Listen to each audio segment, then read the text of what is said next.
नमस्ते दोस्तों, welcome back to my channel भारतीय समाज की ऐतिहासिक पृष्ठभूमि।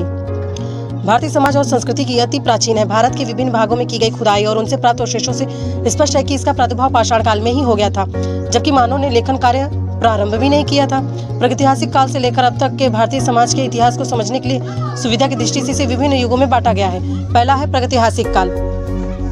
ये निश्चय पूर्वक कहना बड़ा कठिन है कि कब और कहां से प्रथम बार मानव ने आकर भारत को अपना निवास स्थान बनाया, किंतु भूगर्भ शास्त्रियों का मत है कि दक्षिण भारत में उस समय भी मानव का अस्तित्व था, जब ऑस्ट्रेलिया, भारत और अफ्रीका एक ही भूखंड के रूप में जुड़े हुए थे।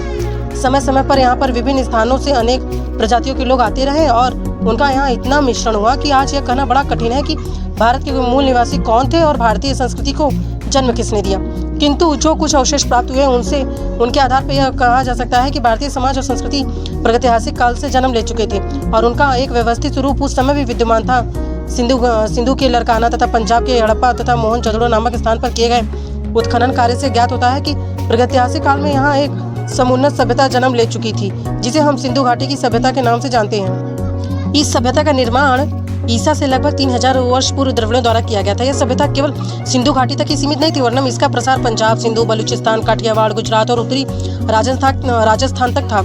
यह संस्कृति नगरीय संस्कृति थी। इसमें ईंटों के पक्के भवन बड़े बने हुए थे। नगर में नालियां तथा सुनियोजित रूप से सड़कें बनी हुई थी। प्रत्येक गली में एक कुआं और स्नानगार था। सिंधु घाटी के लोग शिवलिंग तथा मातृ देवी के उपासक थे। वे प्रकृति पूजा में विश्वास करते थे, इसलिए वे पेड़ों, पौधों, नदियों एवं पशुओं की पूजा करते थे।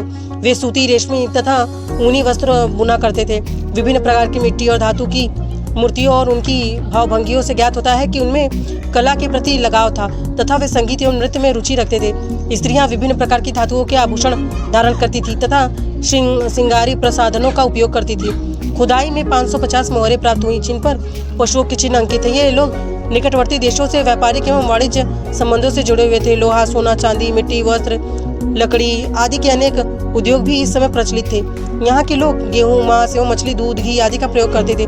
उन्होंने अनेक प्रकार के शस्त्र से जैसे कुल्हाड़ी, भाला, कटार, गदा, धनुष, बाण एवं गोफन आदि का निर्माण कर लिया था।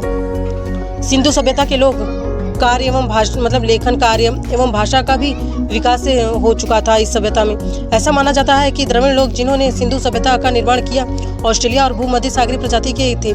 यह सभ्यता लगभग 2000 ईसा पूर्व तक कायम रही। आर्यों के भारत में आने पर संभवतः इस सभ्यता का विनाश हुआ होगा, ऐसा माना जाता है।